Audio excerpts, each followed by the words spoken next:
you about your space and the wind and the water and how long it's been since you've been up on the roof. But how long has it been since your baseball team won, Bill Cole? That's the real question around here, right? Yeah, I have no idea. I'm being completely neglectful at this point. I have no concept. Well, here's one of the problems. The neglectful part then leads to, was there a season at all? And I think the worst nightmare, 3 weeks ago, we got together, we talked about kids coming for free, opening day, the pomp and circumstance of opening day, and everybody drinking and maybe watching a game, maybe not. But then at some point, the team has to perform to suck people into the soap opera, right? And we're 3 weeks into this thing. You know, the Caps have brought people back into the soap opera with them playing a little better. Obviously, the Ravens will suck people into the soap opera if they care this week. Not only with signing this kid Snead from New Orleans, but also the draft itself. The Orioles, you know, part of signing Cobb, part of signing Cashner, part of letting kids in for free, all of this stuff was to, like, get people back into the swing of baseball again. Hey, we're playing tonight. Come on down to the ballpark. We're giving bobbleheads away this weekend. We're doing this. We're doing that. Your kids can come free. And I live down here. Nobody's coming to the games, and they have hardly captured the imagination of the metropolis at this point, Bill.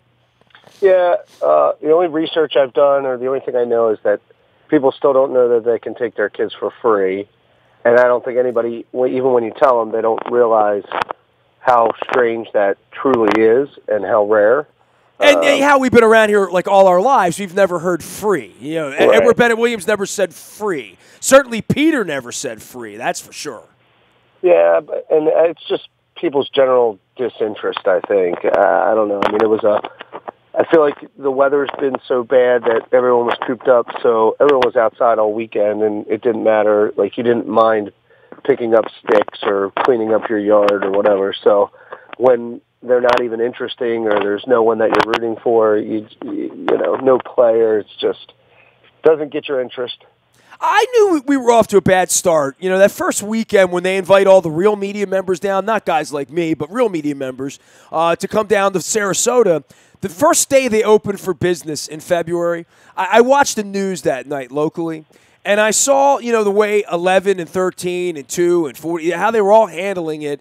And literally, the Baltimore Sun, they all descended upon Manny Machado's locker to talk to him about potentially getting traded in the middle of the year. And I thought to myself, if that's the first day of practice in Sarasota, if that's where the focus is going to be, what day will you get traded and where will you be traded? Probably not the sign that we were looking for back at the beginning of spring training. Now, keep in mind, it was after that they signed 2 major league pitchers. Probably a good thing they did, even though Cobb hasn't been very good. But, you know, night after night, the pitching really has become quite suspect on nights when a guy named Bundy's not pitching, right?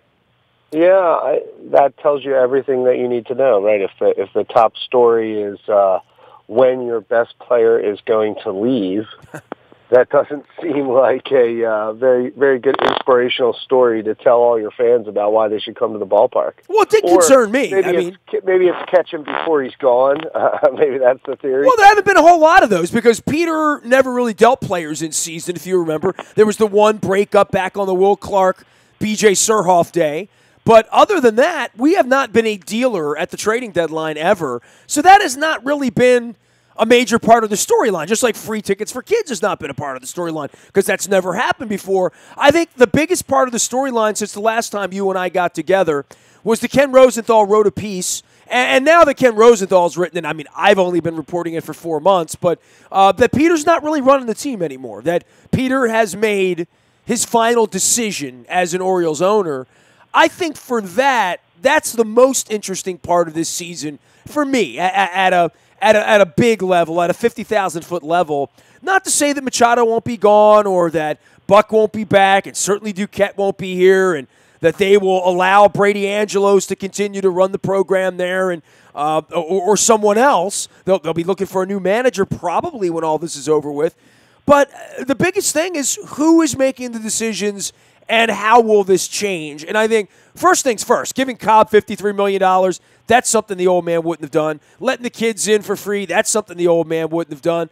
But now every single decision will be, including maybe Mike Bordick being critical. You know, literally, the TV broadcast might change a little bit because they all feared Peter so much. So there's so much change swirling here, but it's all going to happen in, the woods where nobody can hear the tree fall because the team stinks. They appear to not be capable of becoming relevant at all this year. And for that, they're going to do all sorts of promotions you're not going to hear about if you're not watching the games, right? Yeah, I would say I get all your texts, right? And every day it's promote this guy, drop that guy, move this guy to that. None of which matters. None of the people's names I notice. It's Buck being Buck. Then I get the text about the wide receiver from New Orleans, and it's like, okay. And I bet I'd probably have, half a dozen conversations about that when there's nothing about the Orioles that we would talk about. The exchange of minor league players in an attempt to fill gaps on the major league roster to try and, extend the roster a little bit because they're limited to the number of players, so they just play this game all year long. It's just not even remotely interesting. Well, and then there's the Ravens, right? Now right. That becomes more interesting because the one thing they can't do this week is win or lose a football game, right? So, part of the offseason is for us to get together and flap our gums about this player or that player. Tell you what, going out and giving an offer sheet to a kid in New Orleans who wasn't very good last year but was good for 2 years with Drew Brees, boy, they're collecting projects at wide receiver, guys who have performed, the anti-Brashad Perryman, Travis Taylor, Mark Clayton, right? Like somebody that's actually done it recently. They've now collected 3 of those guys, which says to me they're not in love with anybody in this draft. No, I agree. I think it shows a considerable commitment to Joe and playing out this contract and seeing if they can't catch lightning in the bottle with him one more time. Because once you commit the money to the quarterback, you know that hurts you on all over the field, and the only way you can do it is hopefully leverage that position, and he gets good enough to carry you back to the playoffs. So it's at least a plan, right? I mean, we've been talking the last couple of weeks about the lack of plan with the Orioles. I'm not sure that I love the plan with the Ravens, but it's a plan, and that's good. We at least get to figure out whether they were right or they were wrong. Well, I think the jury's out on Flacco at this point, right? Like, that's the big picture of what are we going to do with our quarterback? What are we going to do with our $25 million quarterback? Can he bounce back? I'll say this. I was out there last week when they were throwing the football around. Joe looks better than he's looked in a couple of years. I mean, he hasn't had sort of normal off seasons after the leg, and certainly last year when the back blew out on him in the middle of the summer. I'm not ready to throw in the towel on him. I don't think anybody in the Ravens building is truly down on him and saying, yeah, he's got a foot and a half out the door. I think that's more for the fans and for the media. I don't think they're ready to quit on him out there. Yeah, I don't think that's even an option, right? I mean, you committed the money, so I don't think it's an option. Well, it could be if Lamar Jackson's on the board, right? Right. Thursday night, if somehow, some way, they're in love with one of these quarterbacks, that this would be the year that they go and get them their quarterback, their Mahomes or whatever. I don't think that's going to happen on Thursday because I don't think they're that disenchanted with Joe. Right. I agree. I think it's questionable enough, and the money's committed, that you got to take a stab at it. The difference is you don't have time to wait for another screwed up draft of a wide receiver. So let's not have a real long tail to this because Joe will be done at some point.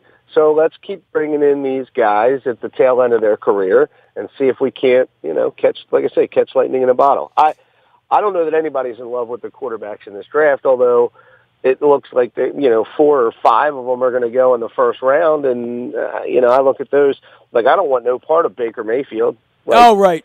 I could be wrong, but that if I had to, lay my job on the line and pick that guy, man, I don't know. I felt that way about Jameis Winston. I felt that way about Cam Newton. I have felt that way about a handful of these guys, wondering, like, is that the guy I would really want to give my whole world away and say, this is my one chance if I'm Dirk Cutter to have a job in the league, that I'm going to do it with that guy.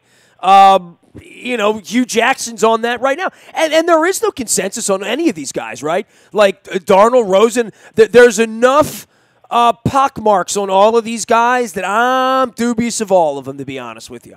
Yeah, my methodology in the draft would be risk aversion. So I'm taking offensive tackles and guards and tight ends and linebackers and DNs, and I'm taking guys that are just, raw athletes that you throw out on the field and they can do their job. And maybe they don't have to carry the team, maybe they don't have to be the playmaker, but could be. And if you get a Ray Lewis or a Terrell Suggs, and then you win. Or Jonathan Ogden, that's where I like to draft. I think the rest of the stuff you gotta try and figure it out. I mean, Brady, Adalius Thomas is my favorite story, right? I mean, guys like that you get undrafted that turn into playmakers. Fill my roster full of those guys. Bill Cole's our guy. He is from Cole Roofing. Tell everybody what you do out there with the corporate roof space. I know you have said, and last week we were so busy we didn't even get together, but it has been a really, really busy time. Weather dictates all of this for you, and wind and rain rip up roofs, and this is how you stay in business because we all got a roof over our head. None of us think about it until it starts to leak, right?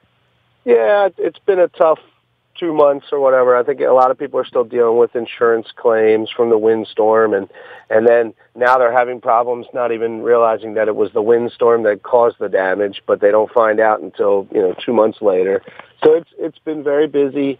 When the economy's good, everybody stops repairing and starts replacing. So anyway, almost 100-year-old commercial roofing company.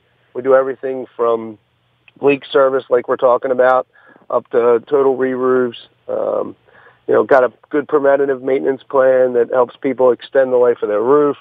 So anything related to that, we can certainly help.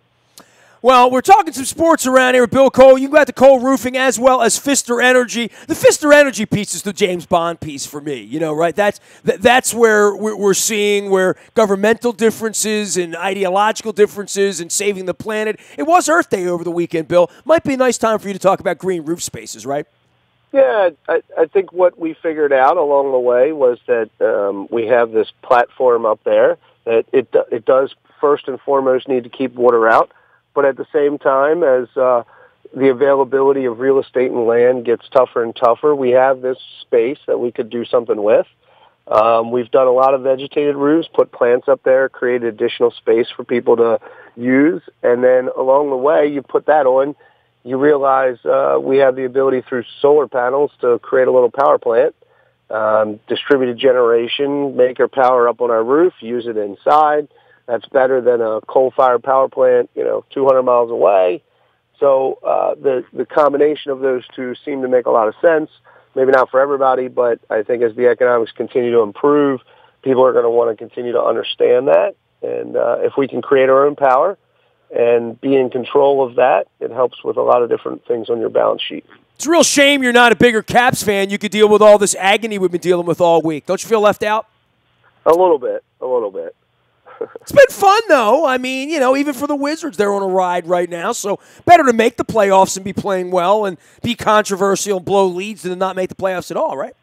It is. It's always good to make the playoffs and see what happens. Well, it's keeping me awake late into the evenings. We got the draft this week, the NHL, the NBA, and, of course, real baseball at home. We got an NFL schedule now, Bill, so we can plan your trip to San Diego or L.A. on the day before Christmas. What is up with the schedule, man? We finally get a trip to Los Angeles, 25 years, and they do it on Christmas Eve. What in the world, right? Yeah, I always enjoy the hour you spend after the schedule comes out figuring out what your record's going to be. WWL. Exactly, right. We're going to be 12-4. I did the math on it already. I think I'm more in the 9-7, 10-6, and that's a little optimistic at times. But the comical part about it is, there's 10 teams that were terrible last year that are going to be good this year, and probably half a dozen teams who are good that won't be good. I'm trying to figure out who they are on our schedule. We've got that. I mean, the Buccaneers, Falcons, Saints, Panthers. That was the division where everybody stunk 4 years ago. Now, all of a sudden, they're all pretty good. So, road games in, Atlanta and road games in Carolina didn't feel like the road game in Carolina 8 years ago where, 30,000 of us just went down there and beat the snot out of them. That's probably not going to be the way it's going to go this year. Well, you say that, but then that's exactly what ends up happening. That'll be the worst division in football, and Atlanta will fall apart, and Carolina will fall apart, and maybe Tampa will win the division, but just by default, not actually being any good. So, I don't know. I get suspect about that stuff. I mean, they've been good for a while, so you should be afraid of that part of your schedule and figure that you're going to have your hands full with all of them. But strange things happen, and then there's always injuries. So, Cam Newton goes down week 2, all of a sudden, they're not a very good team.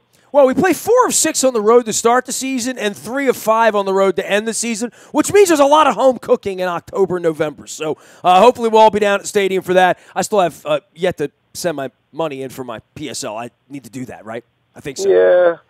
The other wild card is always like Cincinnati. So are they good or not? Well, we know Cleveland stinks, but one year they won't be. Yeah, well, no, I think that's pretty much forever. So I think there's never any hope there. But that's 2 wins automatic. Pittsburgh's a split automatic. Cincinnati ends up being the tough decision. And, right now I would hope we sweep them. So between that's 5 wins right there. I only got to come up with 4 more, and I'm 9-7. All right, John Harbaugh, way to figure that out.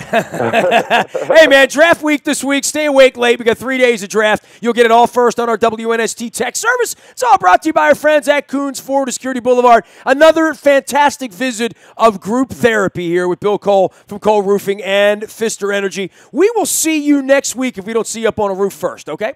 Yes, sir. Thank you, Nestor. You got it, Bill Cole, Cole Roofing and Pfister Energy, one of our great sponsors. I've even got the Royal Farms Kona Blend coffee right here in the Cole mug on our Facebook Live and our YouTube WNSTV channel. All of our WNST programming brought to you by our friends at Al's Seafood in Essex. I've been getting crabs and crab cakes there since the 1970s. I had a fun chat with Chad the Crab Man about what makes a good crab and a good crab seasoning. We're going to have that be part of our commercials around here. Go see Al's Seafood down on Stemmers and Eastern at the foot of 702. They are the oldest crab house in Baltimore now. They've been doing it down there since 1974 in Essex, since the 1940s in Fells Point. 5th generation, it is Al's Seafood in Essex. Much like Cole Roofing, a family business. Much like WNST, a family business. We're celebrating 20 years on August the 3rd this summer, which happens to be on my mom's birthday and my cat's birthday. You can find me out on Facebook, Twitter, LinkedIn, Snapchat, Instagram,